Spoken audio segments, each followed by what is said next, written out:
The flu and COVID-19 are both respiratory illnesses caused by viruses. Now, the symptoms can be similar, so it may be hard to tell whether or not you have the flu or COVID based on symptoms alone. Christopher Freeman was arrested for allegedly bringing a loaded AK-47 to Beer Lakes Middle School in West Palm Beach, Florida, Monday afternoon.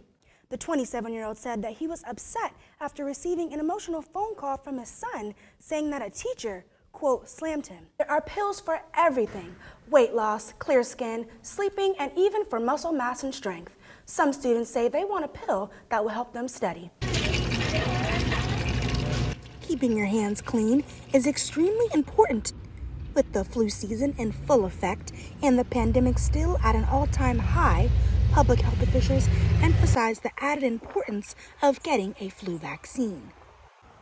The CDC determined during the 2019-2020 flu season there were nearly 40 million flu illnesses, 20 million flu-associated medical visits, and 400,000 flu hospitalizations. Well, overall, every flu season, it's very important to get your flu shot. However, especially with COVID, since February, we've seen an influx of patients that have been super sick, whether they're intubated or whether they're on a high need for oxygen. COVID really attacks the lungs. It can turn into a viral pneumonia, and especially with the flu being an upper respiratory infection, having both at the same time is very detrimental to someone's health. The CDC also estimated that the number of deaths caused by the flu is over 20,000. These numbers are lower than the last season due to the more recently available data on flu testing.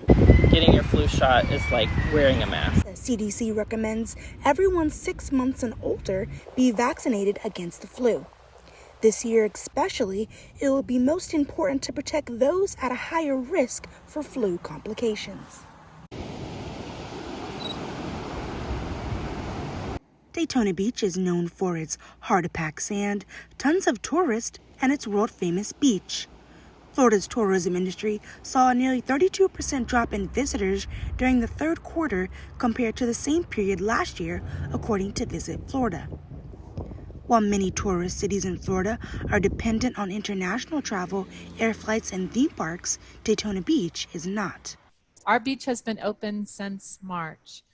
So we are very fortunate to be a very accessible drive market destination.